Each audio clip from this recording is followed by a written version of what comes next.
નમસ્કાર મિત્રો, સ્વાગત છે તમારું અમારી YouTube ચેનલમાં। તો મિત્રો, આજના વિડીયોમાં રાજ્ય સરકારની ખેડૂતો માટે એવી અગત્યની યોજના વિશે વાત કરીશું કે જે યોજનાનું નામ છે બોરવેલ સબસિડી સહાય યોજના। આ યોજના અંતર્ગત ખેડૂતોએ વાડીએ બોર કરાવવું હોય તો ₹50,000ની મર્યાદામાં સહાય આપવામાં આવે છે। તો યોજના વિશે તમામ માહિતી આપણે એક જ વિડીયોમાં મેળવીએ તે પહેલા વિડીયો ગમે તો લાઈક અને શેર કરી દેજો, ચેનલમાં નવા હોય તો ચેનલને સબસ્ક્રાઇબ કરી દેજો।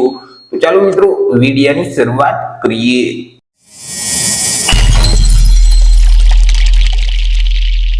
તો સૌથી પહેલા તો મિત્રો આપણે વાત કરી લઈએ આજે બોરવેલ સબસિડી સહાય યોજના છે તે યોજનાનો મુખ્ય હેતુ શું છે। તો કે મિત્રો, ખેડૂતોના ખેતરમાં જે ઉભો પાક છે તો આ પાકને પિયત માટે ખેડૂતોએ ખેતરમાં જે બોર કરાવવાની જરૂરિયાત પડતી હોય છે, જેથી કરી ખેડૂતો પોતાના ખેતરમાં બોર કરાવી શકે તે હેતુથી ગુજરાત સરકારનું જે બાગાયતી વિભાગ છે તેના દ્વારા બોરવેલ સહાય યોજના અમલમાં મૂકવામાં આવેલી છે કે જે યોજના અંતર્ગત ખેડૂતોએ વાડીએ બોરવેલ કરાવવું હોય તો સહાય આપવામાં આવે છે।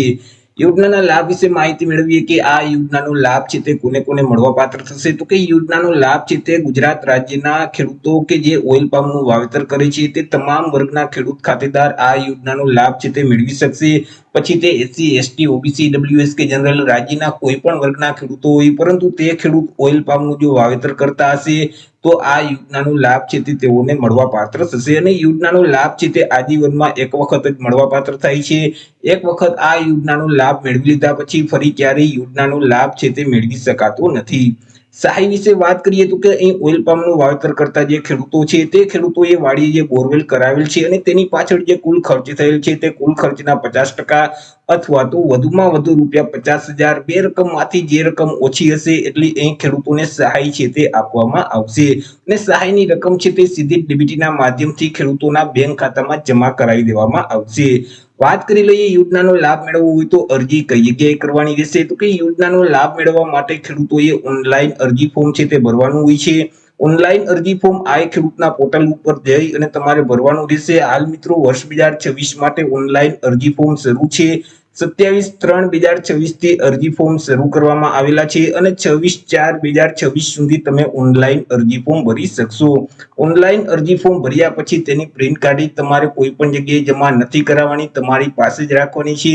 જ્યાં સુધી તમને મિત્રો પ્રિન્ટ અપલોડ કરવાનું કહેવામાં ન આવે ત્યાં સુધી તમારે કોઈ પણ જગ્યાએ અરજીની કોપી જમા કરાવવાની રહેતી નથી। હવે જ્યારે મિત્રો અહીં ડોક્યુમેન્ટ અપલોડ કરવાનું કહેવામાં આવે ત્યારે તમારે કયા કયા ડોક્યુમેન્ટની જરૂર પડશે તેના વિશે વાત કરીએ તો કે તમે અરજી ફોર્મ ભરેલ છે તેમાં સહી કરી અને તે નકલ તમારે અપલોડ કરવાની રહેશે। બેંક પાસબુકના પ્રથમ પાનાની નકલ અથવા તો રદ કરેલ ચેક છે, આધાર કાર્ડ છે, ત્યાર પછી જમીનના 7/12/8ના ઉતારાની નકલ છે, તમે જે બોર કરાવેલ છે તેના આધાર પુરાવા એટલે કે ઓરિજિનલ તમામ જે બિલ છે, ત્યાર પછી લાભાર્થીનો સાધનો સાથેનો ફોટોગ્રાફ એટલે કે લાભાર્થીએ જે બોર કરાવેલ છે, ખેડૂતોએ બોર કરાવેલ છે તેની સાથે ફોટો પાડી અપલોડ કરવાનો રહેશે।